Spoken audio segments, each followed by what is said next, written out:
po ang cravings natin ay Loming Batangas. Bilang isang certified Batanggenya, ito po talaga ang pinaka namimiss kong pagkaing Batangas kapag umaalis ako. At itinuro nga po kami ni Google sa Colcoron Lomi House sa San Jose, Batangas. Kaya hinanap ko na rin ang kanilang Facebook page. Sino ba naman ang hindi matatakam? Tingnan nyo naman sa profile picture pa lang. At dahil nga galing church na rin kami, ay dito na rin kami nag-shortcut para mapabilis ang biyahe. Dito kami dumaan sa Bitin, Pae, Laguna. Dito ang pinakamabilis na way kung panggagaling kayo ng Kalawan, Laguna, Victoria, Los Baños, Bae or Pila, shortcut papuntang Santo Tomas, Batangas. Pagpapunta po kayong Catholic Church ng Padre Pio, ito rin po yung pinakamabilis na way. Napansin ko nga rin po na habang nasa biyahe kami, ang malalaking pipe sa kalsada at nadaanan namin ng isang parang malaking planta na pinanggagalingan ng mga pipe na iyon. Ito pala ay dahil dito pala matatagpuan ang pang-apat sa pinakamalaking geothermal power plant sa buong mundo. Itong geothermal power plant ay gumagamit ng steam para makapag-generate ng electricity. Ang name na geothermal ay nanggaling sa salitang geo na ang ibig sabihin ay earth at thermos na ang ibig sabihin ay heat. Ang init mula sa ilalim ng earth ang nagiging ingredient sa pag-generate ng electricity. Sinearch ko sa internet at ang sabi doon, ang steam gush sa pipes na pumupunta sa turbines ang nagpo-provide ng electricity. Itinayo ang power plant na ito malapit sa bulkan. Ito nga pong Mount Makiling kasi ito ang lugar na napapalibutan ng hot springs. Taong 1970 nang itinayo ito at nakilala bilang Macban Power Plant, short for Makiling Banahaw Power Plant. Nature at health friendly nga po itong geothermal power plant kasi steam lamang naman po ang ginagamit dito. Simply water vapor that goes on and on in a cycle from the volcano to the power plant and back na tinatawag din po natin na renewable energy. Balik na nga po tayo sa totoo nating pakay, ang Overload Lomi from San Jose, Batangas. Ito nga pong target natin ay ang Corcolon Lomi House sa Pinagtong Ulan, San Jose, Batangas. Mukhang napusubo nga po kami kasi napakalayo ng biyahe. Nag-shortcut na nga po kami from Santo Tomas, Batangas sa Padre Pio kami dumaan at nag-exit kami sa may Fiesta Mall Lipa.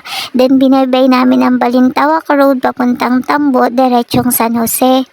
Kahit na mag-shortcut ay sobrang layo pa rin, kaya siguradong magugutom kami at napakarami naming makakain. Gutom na nga kami at na-traffic pa.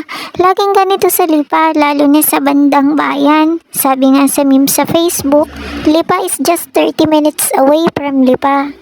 Pa-pass forward ko na nga din ito kagaya ng gusto ko kaninang i-pass forward yung traffic.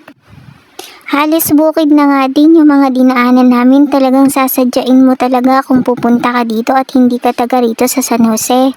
May pangilan-ngilan nga din kaming nakikitang mga pine trees, siguro dahil malamig ang klima dito kaya nabubuhay sila. At ito na nga sa wakas, sa hinaba-haba din ng traffic ay nakarating din kami dito sa Corcolon Lomi House sa San Jose, Batangas. Akala mo ganyan-ganyan lang yan sa labas, pero bukod sa Lomi ay punong-puno rin pala ng mga iba pang paninda sa loob. May mga laruan, pasalubong, saka mga kakanin. Bukod sa Lomi ay may coffee din dito. Iniisip nga po namin na ito ang i-order. Kaya lang napakalaki pala nito sa actual, mga pang 7 to 8 persons siguro. Kaya yung double na lang yung in-order namin. Isinabay na rin namin ang pamimili ng pasalubong at nag-take out na rin. Yun yung good for 2 na in-order namin is parang good for 4. Nag-antay lang kami ng mga 3 to 5 minutes siguro. Medyo maraming tao kasi nung pumunta kami kasi araw ng linggo. At tsaran, ito na nga po, sobrang sarap, sobrang dami ng toppings ng Lomi nila. As in, unang sandok mo talaga, hindi mo muna agad makikita yung noodles ng Lomi. Kaya ito, samahan nyo muna akong matakam sa Loming Batangas. Lugi nga ako dito kasi hirap na hirap akong kumain kasi bagong adjust yung braces ko. Pero sorry na lang sa chicharon kasi walang bagong adjust dito. Sobrang sarap at mura ng Lomi na to, grabe. Kaya pala dinadayo. Ang dami naming nakasabay na mga riders na mukhang nanggaling pa rin sa malayong lugar.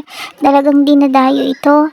Habang kumakain ako, magpapasalamat na rin pala ako sa 529 new subscribers ko. Nakakagulat kayo pero maraming salamat. Na-appreciate ko po talaga. Ipa-fast forward ko na ulit po ito para po makauwi na kami. Maraming salamat ulit sa panonood. Bye-bye!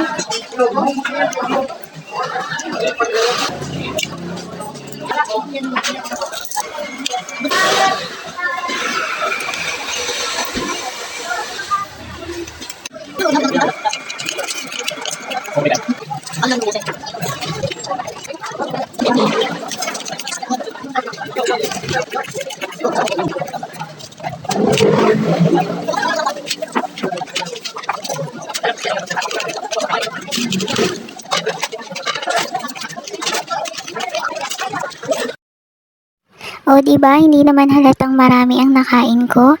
Please hit like and subscribe.